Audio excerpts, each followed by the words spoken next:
मैं रियाज सर।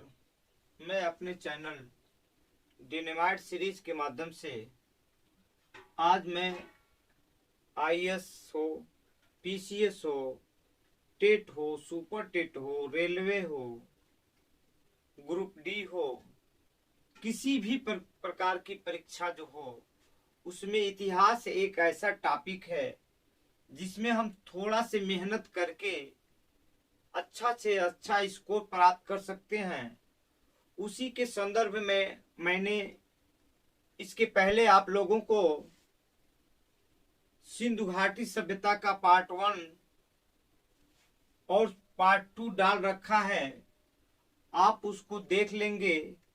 आज मैं उसी के संदर्भ में सिंधु घाटी सभ्यता का समाज क्या था, उसका संगठन क्या था, तो मैं आप लोगों को एक शेरो शायरी के साथ एक जज्बात भरे आवाज में मुश्किलें दिलों की रातें आजमाती हैं, मुश्किलें दिलों की रातें आजमाती हैं, स्वप्न के पर्दे निगाहों से हटाती हैं। हौसला मत हार गिर करे मुसाफिर, क्योंकि ठोकरें इंसान को चलना सिखाती है। मुश्किलों से जो डरते हैं वे जलीले खार होते हैं, मुश्किलों से जो डरते हैं वे जलीले खार होते हैं। बदल दे वक्त की तकदीर वे खुददार होते हैं। हजारों डूबते हैं ना खुदाओं के भरोसे पर, जो चप्पू चलाते हैं वे अक्सर पार होते हैं। देखिए, कोई भी हम ये जानते हैं कि जो सिंधु घाटी सभ्यता थी वो नगरीय समाज था, वो शहरी जीवन उसका था। आज उसी के संदर्भ में मैं उसका सामाजिक जीवन, कोई भी सभ्यता होगा उसका एक समाज होगा, क्योंकि बिना समाज का कोई सभ्यता हो ही नहीं सकता। और अस्तु ने बहुत पहले ये कहा था कि man is a social animal. मनुष्य क्या है? एक सामाजिक प्राणी है, अर्थात जो कुछ भी क्रियाएं प्रतिक्रियाएं, सीखने की कला, आगे की बढ़ने की कला, वृद्धि करने की कला, यदि वो सीखता है तो समाज से सीखता है। उन्होंने एक बात और भी कहा था कि जो व्यक्ति समाज से बाहर रहता है या तो वह पशु है या तो देवता है। इसलिए हम जो कुछ भी सीखेंगे और सीखने जा रहे हैं वो सबसे ये बड़ा इंपॉर्टेंट चैप्टर है, क्योंकि समाज यदि आप जान गए तो उसके हर एक्टिविटी को आप जान जाएंगे। आइए सामाजिक जीवन, सामाजिक जीवन में सबसे पहले हम ये देखेंगे कि उसका संगठन क्या है। सामाजिक जीवन का संगठन क्या है? हम ये जानते हैं कि कोई भी समाज कई वर्गों में बटा रहता है। चूंकि सिंधु घाटी सभ्यता जो थी वो नगरीय सभ्यता थी, अब कोई प्रमाणिक ज्ञान तो नहीं मिला, क्योंकि उसकी लिपियों को अभी भी पूर्ण रूप से पढ़ा नहीं जा चुका है। इसलिए उसके विषय में 100% कहना उचित नहीं होगा, तथा कुछ विद्वानों के अनुसार जिन्होंने अपने तथ्य के माध्यम से जो उसकी तस्वीर को उभारा है उसी के आधार पर बताने जा रहा हूं। सामाजिक संगठन, अब समाज वहां कोई भी समाज देख लीजिए, सामाजिक उसके 4 भागों में बटा था। प्रथम वर्ग या फर्स्ट क्लास कह लीजिए। फर्स्ट क्लास में आप ये देखेंगे कि फर्स्ट क्लास में आपके सबसे बड़ा, आज भी आप देखेंगे, विद्वान को नंबर 1 माना जाता है। फिर आप ये देखेंगे जो ज्योतिष उस समय थे, ज्योतिष, पुरोहित, आज भी देखिए पुरोहित का समाज में कितना महत्व है। चाहे वो पंडित जी हो, मुल्ला जी हो, पीर जी हो, पुरोहित। डॉक्टर का भी देखिए कितना इंपॉर्टेंट रोल है। डॉक्टर को जो ईश्वर का दूसरा रूप माना जाता था। तो ये फर्स्ट क्लास के लोग हैं, इनको हम फर्स्ट क्लास कहते हैं। प्रथम वर्ग, फर्स्ट क्लास। समाज में सेकेंड क्लास भी लोग थे, द्वितीय वर्ग, सेकेंड क्लास दूसरा वर्ग कहते हैं या द्वितीय वर्ग।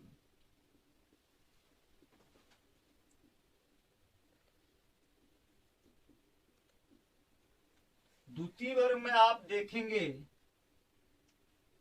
योद्धा, आज भी मेरी आर्मी देखिए, योद्धा, सैनिक, आज भी देखिए सेकेंड क्लास में आपके तीनों सेनाओं के कमांडर, वायु सेना, जल सेना, थल सेना, तो वहां भी दो प्रकार द्वितीय वर्ग में आते थे, योद्धा होते थे, सैनिक होते थे। तृतीय वर्ग में आप ये देखेंगे जो आता था थर्ड, तीसरा वर्ग जो आता था, तीसरा वर्ग, ये आप कहेंगे थर्ड क्लास, थर्ड क्लास।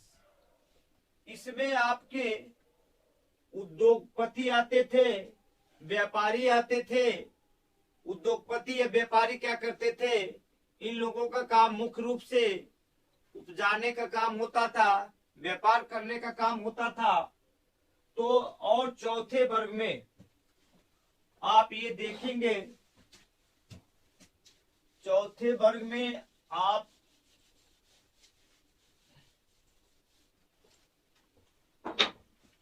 जो चौथा वर्ग था फोर्थ क्लास,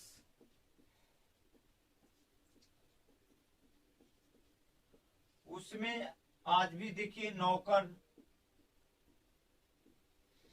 चाकर, श्रमिक, सेवा करने वाले,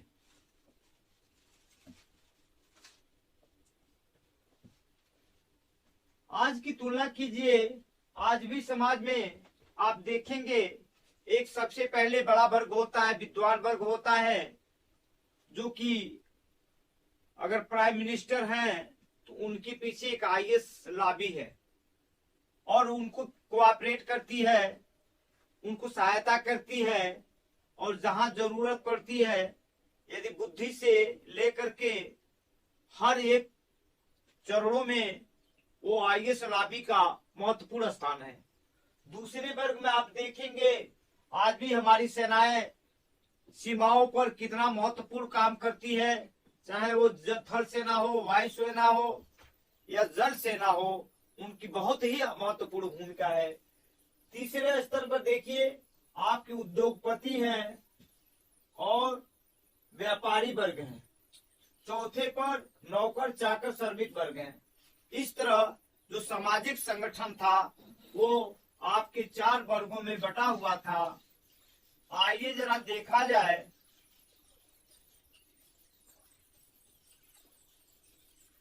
चूंकि हम जानते हैं सेना जो है पेट के बल पर चलती है, यदि उसको भोजन ना मिले तो फिर वो और कोई भी काम नहीं कर सकती है।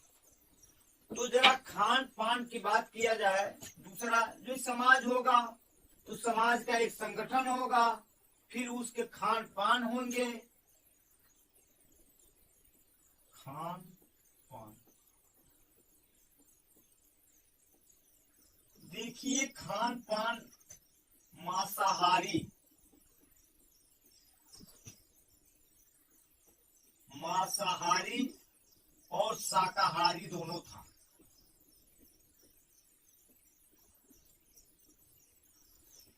जो उत्खनन में हमें कुछ ऐसी मुद्राएं प्राप्त हुई है जिसमें उसमें मछली का शिकार करते हुए मछली मारने के हमें चिन्ह प्राप्त हुए हैं, जिसके आधार पर हमारे विद्वानों ने ये साबित करने की कोशिश की है कि जो सिंधु घाटी सभ्यता में लोग मांसाहारी हुआ करते थे। शाकाहारी में देखिए आप पशु भी पालते थे और उनके दूध पीते थे,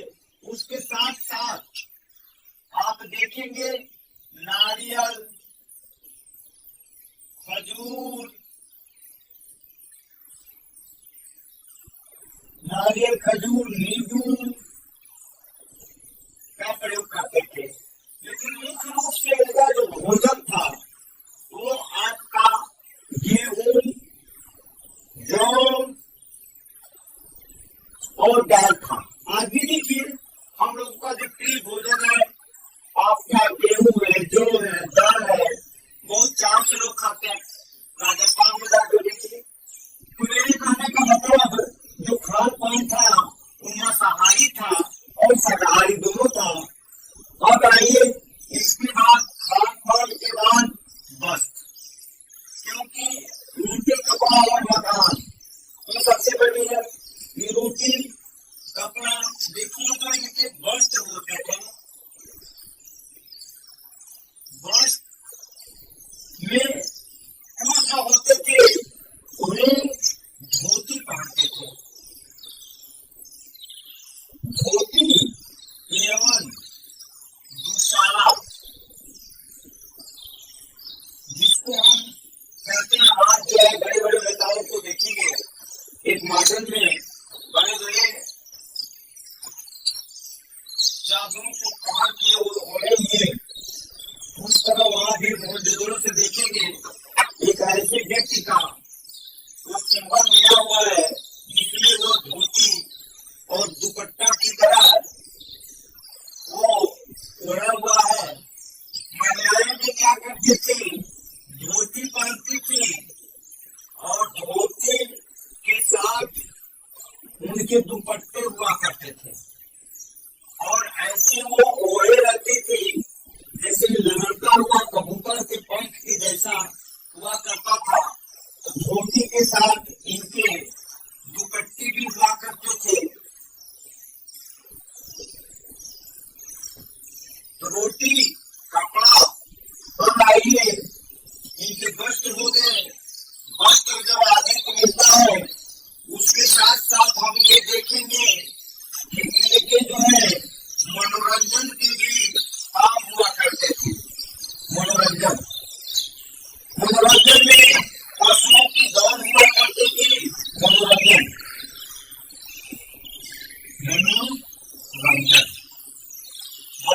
में सबसे बड़ा प्रिय, सबसे पहले इनका काम शतरंज, ये लोग शतरंज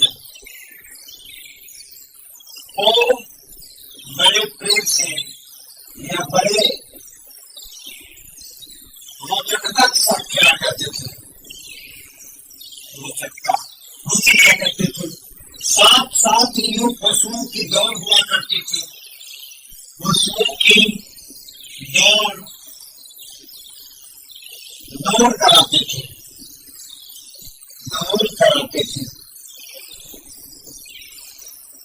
इसलिए आपसे मनोरंजन देना, शतरंज को बड़े रोचकता के साथ खेलते थे, पशुओं की दौड़ कराते थे। उसके बाद समाज में ये देखा जाता है ये युवा समाज स्त्रियों की दशा क्या थी। स्त्रियों की दशा, स्त्रियों की दशा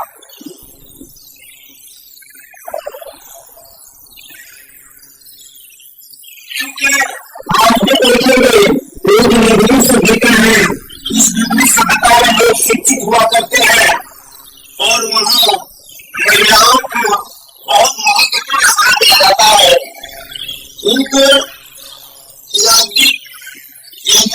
अवसरों पर उनको बुलाया जाता था और इनकी करती थी। स्त्रियों को आप देखेंगे मोहनजोदड़ो में जो मूर्तियां प्राप्त हुई है वो से मिला है, जिससे ये प्रतीत होता है कि वो समाज जो था सिंधु सभ्यता से समाज जो मात्र से तात्पर्य था, क्योंकि बड़ी मात्रा में लड़कियों तथा देवियों की जो प्रतिमाएं हमें मिली हुई है वो हमें ये सिद्ध करता है कि वो समाज मात्र से तात्पर्य था। और आगे ये देखेंगे आपका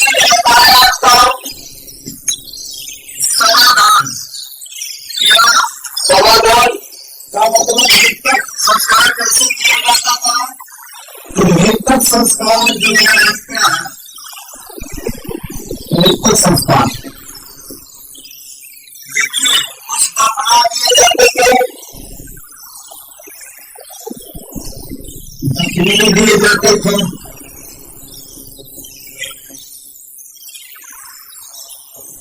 कुछ समूह को जानवरों के लिए छोड़ दिया जाता था।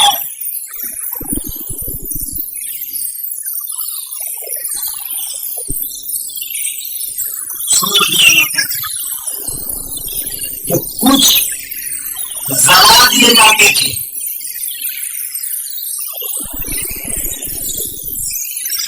जला दिए जाते थे। इस प्रकार आज भी ये परंपराएं हुआ करती है।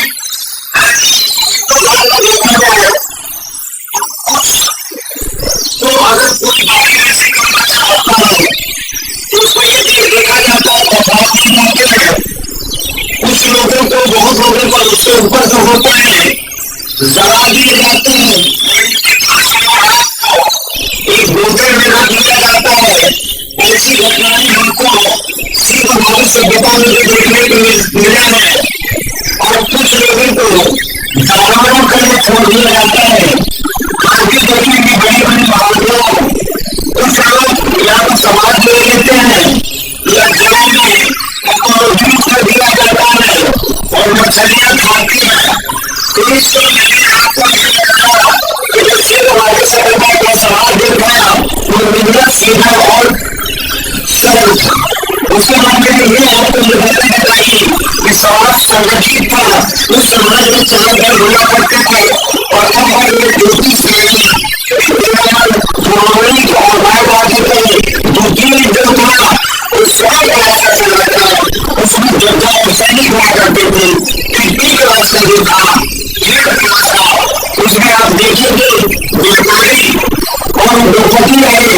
चौथे क्लास में आप देखेंगे तो नौकर चाकर श्रमिक रहे।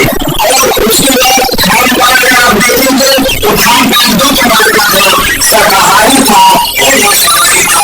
शाकाहारी में गेहूं, चावल, दाल और चावल खाते थे। उसके साथ साथ साग सब्जियां भी नहीं खाते थे और पशुओं के दूध भी प्राप्त हुए। मछलियों को और आप मांसाहारी में देखेंगे तो उनकी मुद्राएं प्राप्त हुई है। वो मछलियों का शिकार करते हुए आपसे दिखाई गए। इससे हमारी सभ्यता का जो समाज था वो शाकाहारी के साथ साथ मांसाहारी था। देश के विषय में आप जब देखेंगे तो बहुत महिलाएं भी पाला करती थी और पुरुष भी पाला करते थे। लेकिन जो पुरुष पालते थे वो धोती और दुशाला पाला करते थे और महिलाएं जो होती थी धोती के साथ साथ दुपट्टा हुआ करते थे। और उसके बाद आप ये देखेंगे कि मनोरंजन के जो साधन थे सबसे ज्यादा उसमें शतरंज का खेल हुआ करता था और उसके साथ साथ उसमें बड़ों के घर डालते थे और बड़ों खेल कर सकते थे। उसके बाद आपने ये देखा समाज, किसी भी समाज को कब जाना जाता है उसका समाज में स्त्री का महत्व क्या है। ये देखने में ये प्रतीत होता है क्योंकि मजदूरों में और संख्या मृत्यु की नीतियां महिलाओं को मिली है, उनकी बेटियों को मिली है। ये सीधा में कहता है कि जो सिर्फ हमारी सभ्यता थी वो मात्र सकारात्मक थी। समाधान के 3 तरीके पाए गए। एक घबराने के तरीके पाए गए, तो जलाने के पाए गए, तो कुछ जानवरों के लिए। इस तरह मैंने आपको और हर तरीके में उद्देश्य में रखते हुए